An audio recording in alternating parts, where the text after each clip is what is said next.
So it's rare for me to have a GX in stock, not to mention 2 GXs in stock, and being able to compare the old GX 460 versus the new hot GX 550.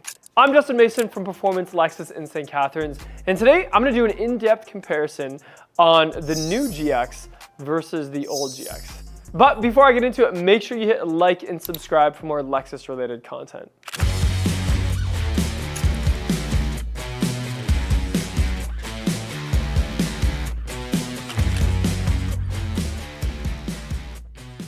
Okay, but before I get into the appearance and how the old school shapes up versus the new school, let's take them both for a drive and see if newer really is better.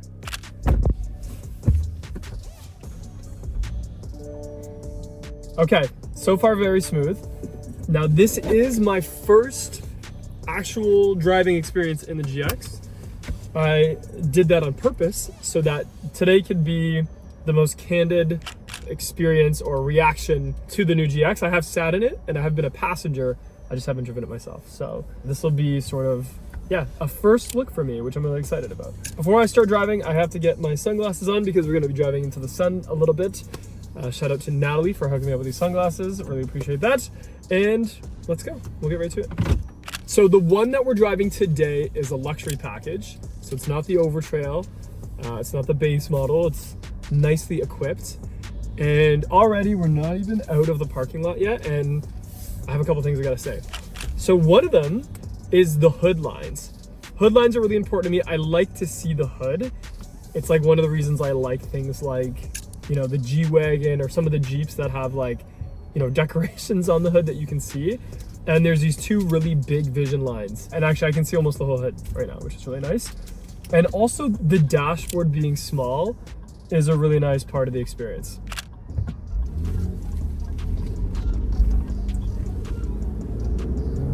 Little bit of a roar there, nothing like the old one.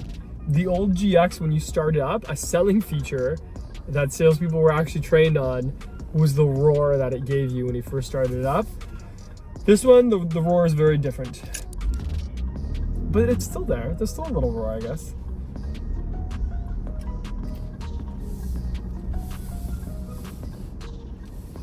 Oh my gosh, this car is so smooth.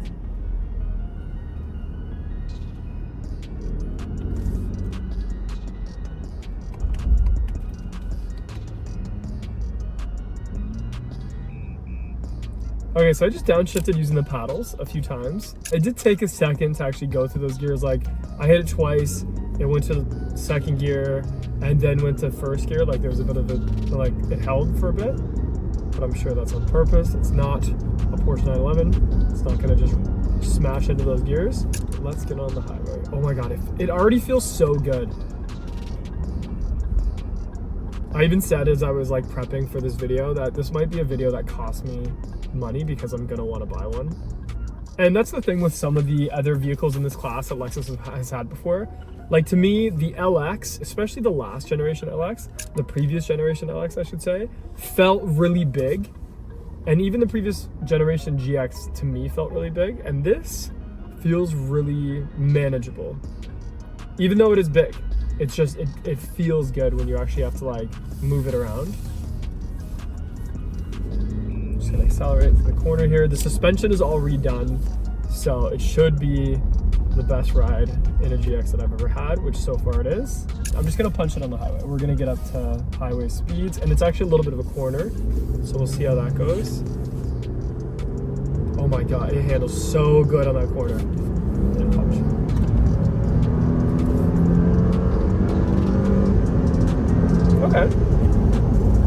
Okay, that's not bad. Yeah, the shifting didn't feel super aggressive. Definitely felt like the new transmissions do, where you don't necessarily feel that gear change. You just see it in your RPMs. But pretty good. We're gonna get off. Not much wind noise, a little bit. Not any more than any other Lexus that I've driven, which is good. And we're gonna test out the braking a little bit here. Again, none of this is surprising to me, guys. It feels amazing. Really smooth, getting on the highway, still lots of get up and go. twin turbo V6 powertrain. You can't really hear or feel the turbos. Like, it just feels like an engine, I would say.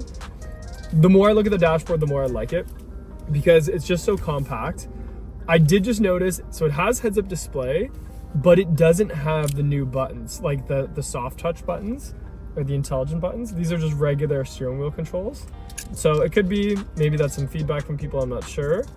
Or Lexus maybe didn't want to do that on the GX because the GX is supposed to be a bit more rugged and a little bit less refined than some of those other cars, like the RX, for instance. So we have the true buttons on here, which I know people will like, and also the driver monitoring system. Okay, so I have the bird's eye view on right now because luxury package has that. The front facing camera isn't blocked off. So that's something I'm seeing across the lineup right now. It used to be that the front facing cameras on all these cars was kind of blocked off, and that's not happening, which is nice. There is some grunt, like you can hear the intake a little bit when you step on it, but when you're just cruising, you don't really hear it. The vision itself, like the blind spots and stuff, it feels really big, like in terms of the windows. Passenger and driver window are both really squared. The whole vehicle itself is really squared off, let's be honest. Headroom, I have lots of headroom above me. Even checking my blind spot, like the windows back there are large as well. The mirrors are in portrait mode, in my opinion. I hope that makes sense. So what I mean by that is usually your mirrors are like wide, like landscape mode on your phone, and these ones are portrait mode. They're kind of like up and down. Does it seem to give me any more vision? I guess maybe, I don't know. I'd have to compare it to another car, like driving back to back. But for this, yeah, it's just different, I guess. It's a big mirror. The interior feels like it's got a lot of space when you're driving. Like there's a lot of room in between me and the passenger. Right now I have it on normal mode. I am gonna flip it over to sport because I want to feel if it changes the bumps. And right away I feel like you can actually hear it in my voice that you can feel the bumps more now. So it's got adaptive suspension, so that'll be why. Feels tighter. I'm in a community safety zone, so I'm not gonna like punch it at the moment. But let's just do a little bit. Yeah, okay, so sport mode, just like all the other cars. Makes it a little touchier gas. I probably can hear a little bit more grunt. I don't know if that's fake grunt. Okay, I can hear a lot more grunt in sport mode. So it's probably piped into the speakers or through the intake, I'm not sure. Either way, that's fine. And I did notice too, so when I go through drive modes, the button is right here in the center. And where the shifter is, I can just rest my hand on the shifter to use. If you spin the mode select all the way left, it doesn't just keep cycling through the modes. So that's interesting. Instead, it just stops at eco. And then if I go to the right, it goes normal. If I go to the right again, it goes sport. And then if I go to the right again, it's just stopped. So it isn't just a wheel of drive modes, which I guess is so that you can actually like know which mode you're putting it in instead of just constantly cycling through them. And we have a drive mode button below that, an ECT second, which I'm not going to use. A tow haul mode, again, I'm not going to use that right now. We also have a locking center diff and a low 4. So we're just in high 4 because we don't need any of that right now. I do have all the safety features on, so things like proactive driving assist, which is one of my favorites.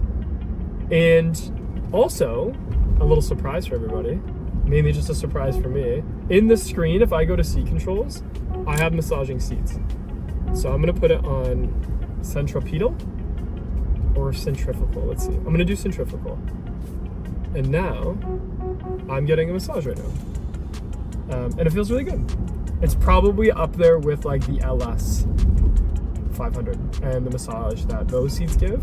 It's not just vibrating, it's actually like pushing on points of my back. So the setting it's on right now, it's sort of starting at the top of my back and then going down, sort of like down my leg, and then turning around and coming back up. Really good for things like driver fatigue and those long road trips. Is it gonna work out the knots in your back from riding motorcycles all day or rock climbing or whatever everybody does? Probably not. But for right now, even if it's an entertainment factor, it's fun. I like it. You can do lumbar, you can do upper body. There's a bunch of different settings, intensities. That's on this package and higher. And then on The Overtrail, you have to go to the Overtrail Plus for that.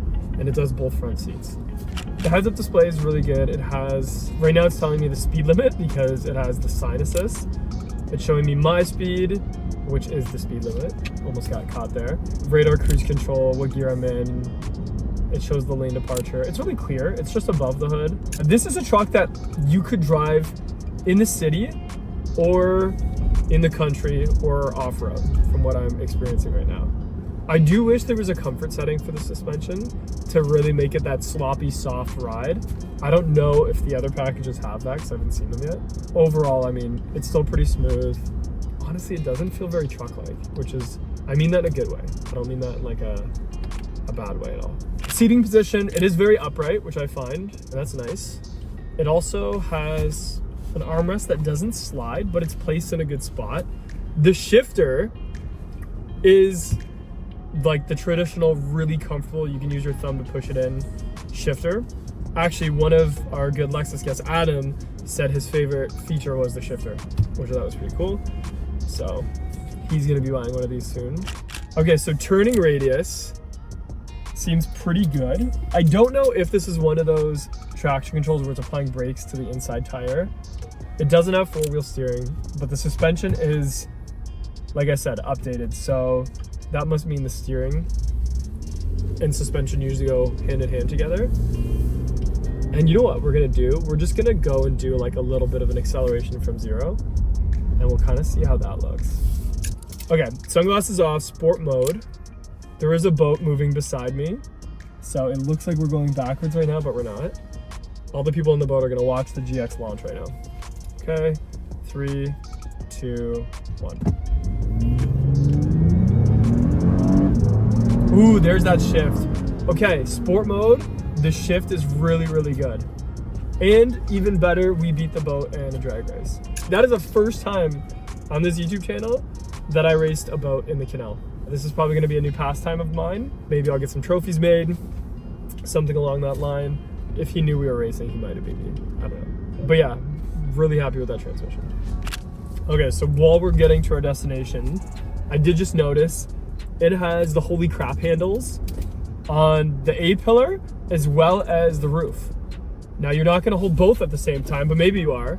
I don't know, that'd be a really big holy crap moment. If we were off-roading right now, which this isn't just like a car that says it can off-road, apparently. It is one that can off-road. You would want that stability of grabbing that. So that's very practical. The sport mode is probably the mode I'm gonna drive this car in because the sound of the engine sounds so good. In the normal mode, not being able to hear it was a little disappointing. I guess if I was just driving in the city every day or like not on a test drive like this, maybe I would want to be alone with my thoughts. Or my radio would probably be too cranked to notice anyway. But right now for this, I'm just leaving it in sport mode because I like the sound so much. Okay, so I found a patch of kind of like loose sand. I'm at like a very busy beach on like a really nice day. So I just wanted to see how it would do. Oh my God, it's so smooth. It's like nothing. And when I first pulled up here, I was like, okay, is this gonna be like a viral video of me getting this thing stuck in like an inch of sand? But it's really good. This might be like a new test area for me. Oh yeah, the sand is really working out well. And this is where the GX is home, is in like a little bit of off-road condition where like you're camping with your friends and you don't have to choose like comfort versus like being able to use it for cool stuff like off-roading or driving through like sand and beach and stuff. It's best of both worlds. And that's where the GX comes in. And that's why people love things like the G-Wagon and the Land Cruiser, is you can do both with it and you can do it well. This truck, you could drive off-road and like overland for a couple days, and people do that in like Mexico on the beaches and in the trails, and they'll pretty much live in their GX. And the new GX is doing that, but just a level up, which is really nice. So good job, Lexus. This thing is sweet. Okay, so getting into a 2021 GX 460 after just driving the new GX 550. Big difference, obviously, but let's take it for a drive and see the difference in driving. And the first thing you notice is the roar of that 4.6 liter V8 engine. Even just the interior impressions is a lot different. The plastics and things like that are definitely a different experience than the new GX, but we're mainly just gonna focus on drive. So put it in gear. And I used to have a GX 460 as my company demonstrator when my boss liked me. No, I'm just kidding. He still likes me. It's just we never have GXs anymore. But that was a fun summer. I felt really cool driving around. It was all tinted and it was a little over the top. Oh my gosh. We're not even out of the parking lot yet and it already feels a lot different. I'm gonna have to research this. The steering alone, you can feel the road already more. It's definitely more of a direct steering feeling. What I mean by that is it's almost like I can feel the wheels moving. Instead of on the other one, it was just like a really light steering wheel. This one's a little more truck-like. Kind of like when they switch from hydraulic power steering to electronic power steering, the difference there. This V8 is super smooth. It is an older setup. It's a very reliable setup, but it's an older setup with the transmission. So I'm gonna suspect it to not shift as quick and probably also like hold the gears a little bit longer. And already, like we're not even on the highway yet, and I can feel it, the suspension is softer. Now this one, it is in comfort mode, that's why. So we're gonna put it in normal. Actually, we're gonna put it in sport because I'm about to get on the highway. And this one also has a ride height adjustment, and that's in the middle. So we're gonna leave that. We got it on high 4. We got it in sport mode, and we have it in the center height. And we're gonna get on the highway. We're gonna see what this puppy can do.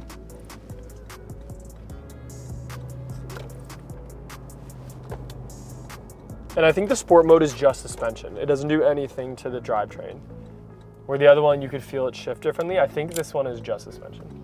I already feel less confident on a sharp turn. Yeah, it's not as confident on a sharp turn, that's for sure.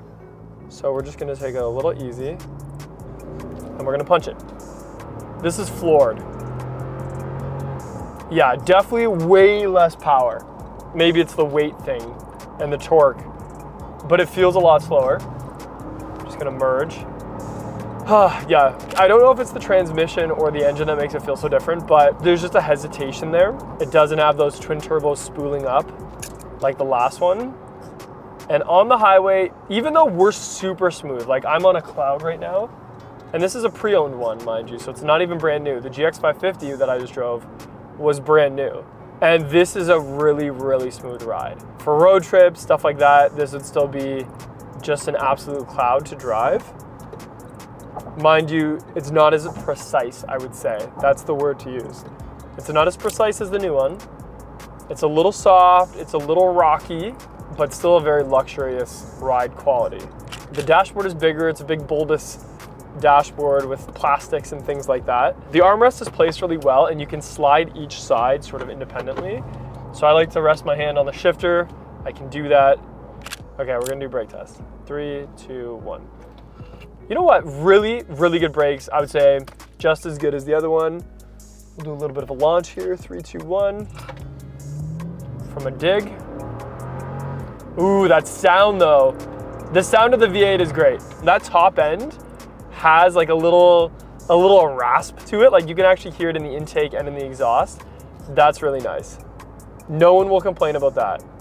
They might complain about the steering a little bit just because it's a little soft and not precise, like I said. Usually when a new Lexus comes out, I'll just kind of say or feel that it's just like an improved version of the last one. To the GX, on a normal everyday basis, it's gonna just feel like a totally different car. Probably off-road and like that personality of the GX, it's gonna be like the newer version. That's just gonna feel like the newer version. But these two are just so night and day. Even the layout of the dashboard is different. There's a lot of buttons and switches here. You know, like the different crawl control modes and stuff like that. The seats are great, they're really comfortable. It's a nice leather, the armrest is well placed. The steering wheel has the wood grain on the top and the bottom. I do test drives here all the time. It does have consistent bumps. And on this, you don't even notice it. There's just so much weight to this vehicle. Like, it feels heavy. The new one doesn't feel as heavy, that's for sure. But I do like this engine. I know it's not the most powerful. I know it's old school. That top end rev, oh. Yeah, and you punch it and it goes a little bit. Like, it doesn't have the biggest range of engine. It's like when the gear is in the right spot at the right time and your foot is in the right spot at the right time on the accelerator, it gives you that grunge, that little punch to the back. Anyways, vision lines. So again, that is similar to the new one. Big windows, big squared windows. Even though this body design isn't as squared off as the new one, it's still pretty boxy on the interior, a little bit of slope to the roof, I would say. The windshield is more sloped. The new one is definitely more up and down. Not much wind noise, maybe a little bit from the sides, but nothing too crazy. I don't see as much as the hood as the new one. So this hood tapers off a lot more, not as much vision lines. Back when this one was designed, I don't think the designers knew that people were gonna start wanting squared off cars again. And now as we're seeing the design language, very squared off. Even with EVs and stuff like that, we're seeing squared off body lines. Comfort-wise, super comfortable, both the seat and the suspension. It's definitely a car you could road trip on. It's definitely a car you could beat up and it would take care of you. Okay, so another thing is the new design is way more minimalistic than this. So this has a lot of buttons and switches and they all act differently. Like, I have my crawl control that's up and down. It's got like 5 divots for it. There's like a wheel for the heated and cooled seats. All of these different like activities that I have to do. And now with the new GX, it's all really condensed and incorporated into the car, because what they're finding is the new luxury buyer doesn't want chaos. They want a dashboard that's calming to look at and just have the car know what it wants, like know what the human wants. So things like your heated and cooled seats and all that is just integrated instead of having these switches.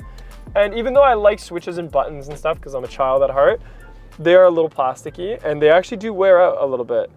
So that's a downside in my opinion.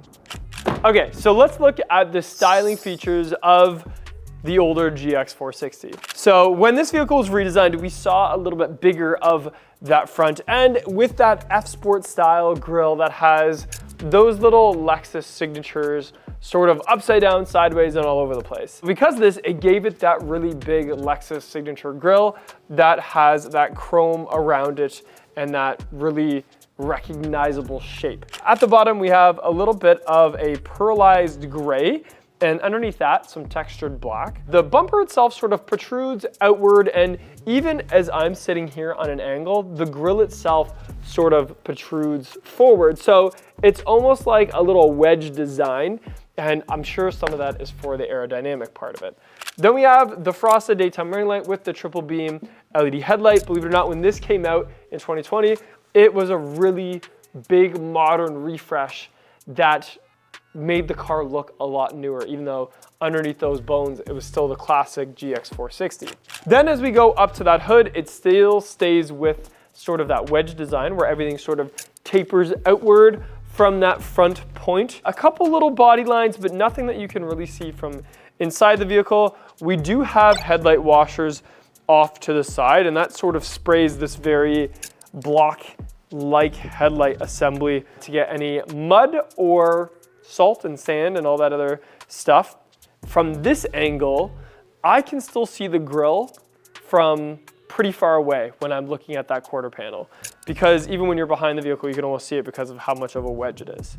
Let's compare that to the new GX 550, where design language and modern cars has taken a full 360, I guess it's more like a 180, and is more squared off. So instead of that protruding grille, we have almost a straight up and down cutoff from what we had before. We're seeing this a lot in the industry right now, where being a big square box body is sort of the trendy thing to do right now. So this grille itself has shrunken down quite a bit. It still has a similar recognizable shape. Like if you trace the outside of this, it still has a few similarities to the other Lexus grille, but the actual center bread part of it is very new. So instead of having that F-Sport style of the little hatchings or those little Lexus emblems, it's sort of just a straight across feature. Now we do still have some new amenities like the front-facing camera, the heated Lexus emblem. Actually, the front-facing camera was on the other one. It just had a little bit of a block to it. And then underneath that grille, we have paint again. So we have a painted section of the bumper that's sort of wrapped around from the side and a lot of vents there. In fact, this new front grille has a ton of vents, and I think that's why they could do it without having it be like that wedge design for the air to flow. Then underneath that, we have a little bit of paint and some off to the side as well. And even when I stand to the side, even as it starts to edge off towards the fender, it doesn't really have a whole lot of angles. It's a little bit of an angle with a washer as well. So we have that washer, but even when you look at that headlight assembly, even that is more long and less sort of like blocky in the center of it. And the new daytime running light with the triple beam LED headlights above it. A little bit of fake venting off underneath that, some parking sensors, some fog lights. The hood itself is a big change. So now we have this big vision line that goes from the front to the back, and you can actually see that while driving it. I demonstrated that quite well, and I really liked that. And the profile of the hood seems a lot longer because it's less on an angle. And that's not all. Underneath the hood of the new GX550, we have the twin turbo 3.4 liter V6 with well over 100 more foot-pounds of torque, better fuel economy, a 10-speed transmission, as well as just updated tech. The GX460, however, has that 4.6 liter V8 that was so known and reliable and loved for so many years, but it was time for it to be updated a little bit. The fuel economy wasn't always the greatest. It didn't have the most power all the time. However, sometimes, as I've demonstrated, when the RPM was right and the condition was right, it still had that V8 punch, and more importantly, that V8 roar when you started it up. Okay, so at the side profile of the GX460, we have these 19-inch Dunlop with alloy wheel setup. When the GX was first designed, or this particular GX was first designed, a 19-inch wheel was pretty respectable. It was a big wheel for a big car. Now, in hindsight, it may look a little bit smaller compared to the new one. Behind that, we just have a normal brake setup, a suspension setup that at the time was very aggressive and could be used for things like off-roading as well as on the road. Profile itself, we have a little bit more of that wedge. So as you can see, the front fender is quite small. And then as we get to the rest of the vehicle, it really starts to get really tall and blocky as we get to the rear. And because of that, we have still some really nice big doors, some solid sounding door panels as well,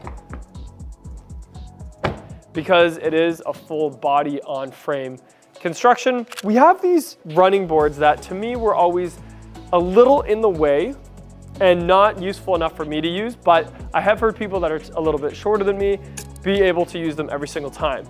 The funny thing is Lexus didn't put LEDs in the lighting system that's there. Instead, it is more of like a, that yellow-white halogen, but at least they light up, so when you approach the vehicle, it'll tell you where to go. And let's compare that to the new GX550. The first thing you'll notice is the wheels are a 22-inch with that Dunlop tire. And again, this is the luxury package, so it has a little bit less aggressive of a tire. In things like the Overtrail, we see a big knobby off-road tire. Behind here, we have on some packages the new KDSS system, where there'll be a lot of travel for things like off-roading, and also a really smooth ride for those city or country roads where you're trying to just get the most out of your drive. We have these nice fender flares, and even that profile of that front fender is very squared off and long, and gives it that sort of different profile than what we've seen in the past. However, the biggest change to the eye when you look at it is this windshield. So because of everything is also squared off, the windshield is a really straight up and down. Reminds me a lot of the G-Wagon or the FJ Cruiser. Instead of that wedge shape, it is a little bit more up and down. And I think that that's why the hood has some extra aero to get that airflow sort of going above it. The truck itself is really tall, so even this front window you can see I'm 6'1", that roof line is above me, and as we go to the back, it sort of just stays the same, with a little bit of a body line that sort of, you know, dips a little bit towards the front of the vehicle and a chiseled line towards the back.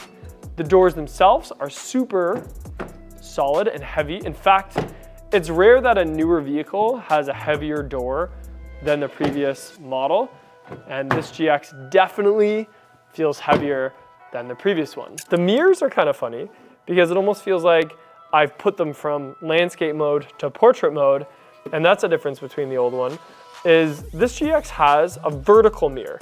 I don't know the reason for that. I haven't learned it, but I'm sure there is a reason, and I'll find that out in the future and maybe do a video on it. For me, I don't see there to be any particular benefit to it other than just being a little bit different. However, I could be missing the boat on that one. I'm not sure. So the floorboards do stick out a little bit more, and for me personally seem to be more useful. And I mean getting in and out of the front seat, getting in and out of that third row. For me, being 6'1", I can actually use these ones because they stick out enough for me to do so. For whatever that's worth, I think it's worth pointing out. So the back of the new GX has this new taillight design. It has a lot of good angles to it, and in fact, from very far away, you can definitely see that it is a GX. So it goes from one side to the other, and the main part is actually the center, which is very different from some of the new Lexus models where the main part is actually off to the combination lights on the side. Above that, we have the new Lexus emblem, LEXUS, and the GX 550 down in the side there. We also have this nice step/shelf, so when you're loading stuff in, you have something for it, but it's also grippy enough that you could stand on top of it if you had to. And then this massive cover for the hitch area. And I do mean massive. You can see that from a mile away. It kind of looks like an afterthought, but also just kind of looks like it was there for a reason, and that reason is not beauty. Super pumped that Lexus has the little doggy gate, as I call it. So if you have your golden doodle in the back seat and you want to be able to quickly get at him or her, you can do so. Or if you just don't want to wait for that hatch to open and you just want to throw something quickly back there, you can do it. I personally use that for a dealer plate, but not everybody's trying to sell one of these. Some of you are actually trying to drive it every single day. And for those people, I'm jealous. In the back, we have a very large cavern. So a very squared off section here. We can fold up and down the rear seats with some switches off to the side. But I will say when those rear seats are up, we just have a little sliver of space behind them. A lot of people aren't really buying this to have the third row and space. It's more for the other features that the GX has. And then we have a little 120 volt plug off to the side there. And some cargo covers and stuff like that go in it as well. Okay, so on the back of the GX 460, a big part of the age of this vehicle, or what shows its age, are these taillights. So I just noticed that even the lights in there are not really like the bright LEDs that we're used to in some of the newer vehicles. I thought the battery was dying, but actually that's just how dim they are. Now I'm sure when I press on the brakes, they'll get a lot brighter. Then to the back, we have a little bit of big chrome here with the Lexus emblem in the center. We do have the doggy gate, which is super convenient for you to be able to reach in and grab things very quickly. And there is even some switches in there, very easy to get to even with that glass up. Then we have the bottom shelf/step, just like the new one, and you can step on that and it is really rugged. And below that we have the exhaust off to the side, where on the new one it's a little bit more hidden, and a little bit of trim there. A lot of place for a hitch, but it's not really like in your face that's where the hitch goes or anything like that. Then we can open this up. Oh my goodness, there I did it again. It opens this way. And the reason is because at first, big SUVs like this had that spare tire on the back hatch. And because of that, they opened to the side instead of up. Some people don't like that. I do, because once it's open, you have a ton of space to access this without anything above you. The only problem is depending on where you park, that could be hitting another car, it could be in the way, etc., etc. It does also have a third row. However, when that third row is up, we still have just about that much space behind it or less. And we have some pockets and things like that back here. But for the most space, it's just open space. There's a cargo cover. This one has a cargo net and a cargo liner and a little bit of space for your groceries. But you do have to shut it manually because it's not power. as you can see. Okay, and I just noticed, to my surprise, the old GX has the hidden rear wiper up in that flap right there. I actually thought it didn't have any. And if you look over here, the new one has it exposed in the center. And I don't know why. I thought Lexus would move forward with that and have the new one up hidden. And instead it's out there for everybody to see. What was that about? Okay, so sitting in the GX460 in the sepia interior, we have a lot going on here in terms of buttons and switches. First off, the seats are very comfortable. They're a soft leather. Now this is a pre-owned one, so I'm sure that's all been worked in a little bit. The door itself is really solid. There's some more plastic on there than I expected, but that's okay. Not much in terms of soft touch in this interior at all. Actually, pretty much everything you touch is not soft. And then we have the classic wood grain door bezel and steering wheel, that's wood grain, and center, that's wood grain with the Shimomoku sort of aluminum strips through it. Was impressed to see that the center armrest does have individual sliders. So when you're driving, if you and your passenger are doing different things, you can kind of sort of lean on that armrest differently, rest it on the shifter, which I always thought was nice, or put it back to the side. This one has the cool box, so you can put some bottles of water or Pepsi or Coke, depending who you are, in there, and it'll keep it cool, which is nice. The cup holders get tucked nicely away from that fake wood. And then above that, we have so many switches. There are so many switches. To operate some of this in the 460, your dexterity better be good. So we have a ride height adjustment, that's a switch, and it goes down or up and then sort of snaps back in place. Then we have a sport and comfort mode for the suspension that stays. So if you go down to comfort, it stays. If you go up to sport, it stays, and in the center, it stays. Then we have a crawl and multi-train select, which is different notches that go up and down, and you can turn that on and off. And then we have a high 4 and low 4 four-wheel drive system. The heated seats are a wheel. So now we're learning how to use a wheel where it's heated and cooled seats. There is a benefit to that though. The benefit is if you leave it on cooled seats, every time you get in your car, no matter what, your cooled seats is on. And heated seats are the same. For the whole winter, you can have your heated seats cranked, and every time you get in, even if you remote start it, it's gonna be on heated seats. So there is a benefit to that, even though I did bash it a second ago. And since it's a GX, we have another little slider that opens up to another pocket and some USB-A ports, as well as like an aux port and your 12 volts. And I like that that tucks away. The GX does a good job of hiding things that you don't need. Then we have some more buttons. We have some track up and down. We have a CD player. We have a volume knob and a tuner knob, a passenger temperature up and down, a driver, and then even some buttons that should be on the touchscreen are actual physical buttons. Now, when this came out, I actually liked that because then I had a short button for audio and climate and home and stuff like that. I liked that when that came out in 2020. However, now I just want it to be integrated into the screen. I want there to be less chaos, more innovation. So even I've changed as a consumer with that. The bezel itself is a little plasticky, but that's okay because the GX was never really meant to be super luxurious in these model years. The dashboard is a little big in boldness and it has some Mirage parts. They did do this little trim, the wood grain trim. However, it almost looks like a little window of trim, but it still ties in the interior quite well. My complaint is it does have a very light headliner for being a car that's so good at off-road. I feel like that would get dirty really quick. Then we have your classic cruise control. It actually might be the last cruise control knob like this, where it's the up and down sort of knob. Even my 1995 Supra had the same knob, believe it or not. A little bit of animation. However, most of the gauge cluster is actual gauges. It's not mostly digital. It still has the easy exit. We have heated steering wheel, auto headlights, things like that off to the left, as well as panel view monitor and dimmer switches and just some more buttons. Even with that said, it still is a comfortable seat, a comfortable driving position. Some of the materials, even though they're not soft touch, they do feel very solid and like a higher end Lexus for sure. Okay, so this is one of the most unique back seats on a GX ever, mainly because we have screens back here.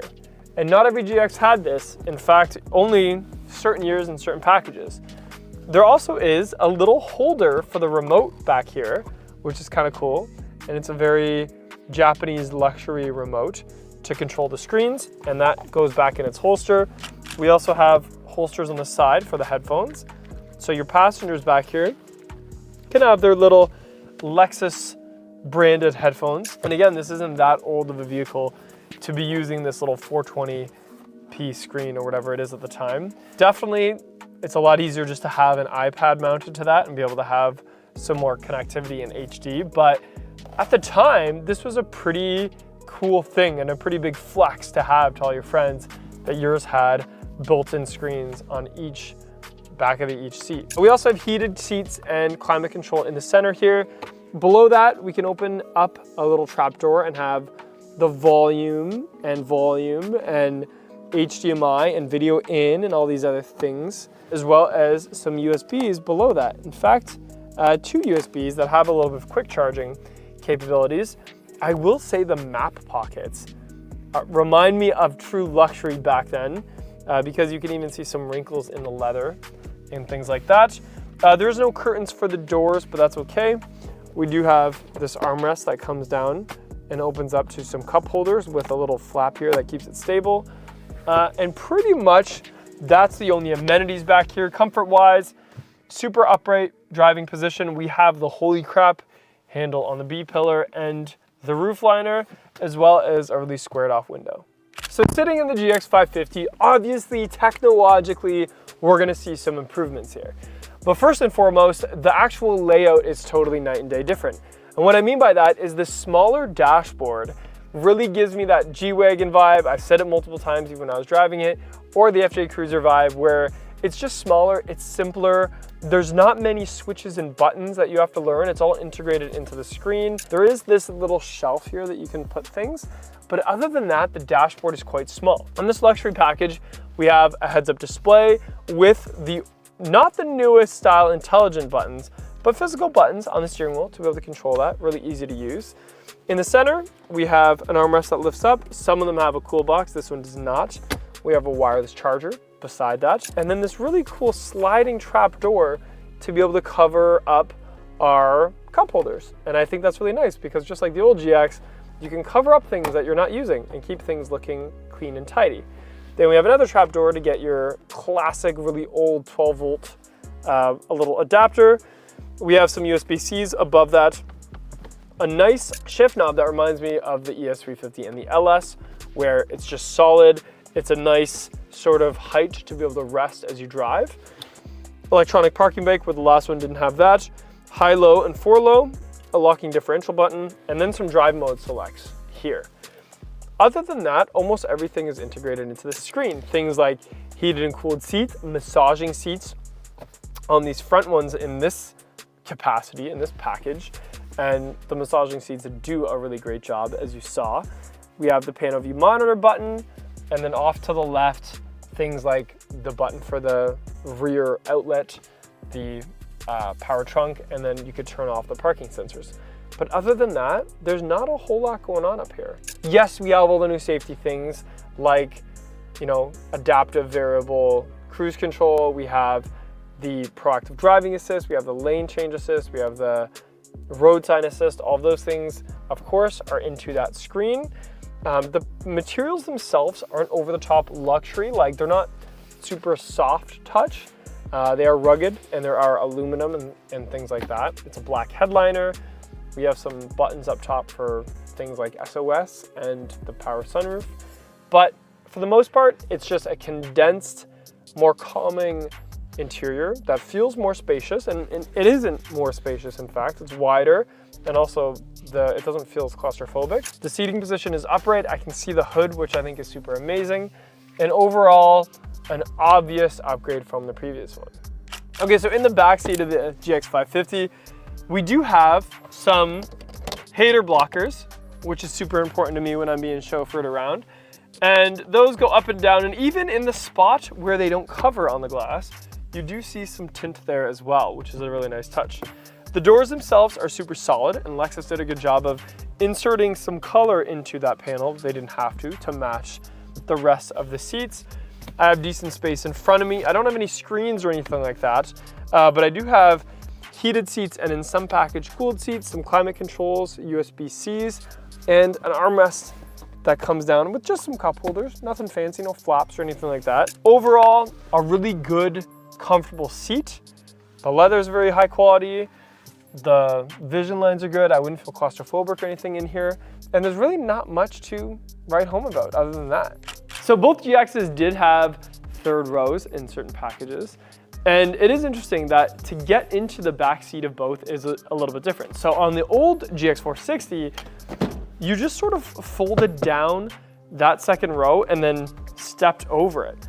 Where in the new GX550, it's a little bit more innovative. And what I mean by that is, in a very one-touch motion, you just kind of pull up on this little lever, and the seat itself will fold, almost like a bifold, from being totally upright to down and up towards the front. And because of that, you can step on some ground and be able to get to that back seat. But even if you're not trying to get to the back seat, it just opens up cargo area so that if you have some drywall or some bigger cargo items, it's easy to get to. So there you have it, a little bit of a look into two legendary Lexuses, the GX460 and the GX550. Which one would you choose? Let me know in the comments below. In my opinion, the GX460 is like Old Faithful, a super reliable, super comfortable, you know what to expect and you'll get it every single time. However, the new GX550 is something we didn't even know we needed or wanted. This is a contender to something as legendary and rugged as things like the G-Wagon or that Toyota FJ Cruiser, where it's off-road capable, but also looks amazing parked out front of a restaurant because it's so different from everything else on the road. And in fact, you almost don't have to make any sacrifices because of the level of luxury it gives you and also that level of capability. If I had to choose, and I usually go with the old school, I'd be looking at the new GX550, if I could get my hands on one. So let me know in the comments below which one you would choose. I'm Dustin Mason from Performance Lexus in St. Catharines. Thank you for watching this video, and I'll see you in the next one.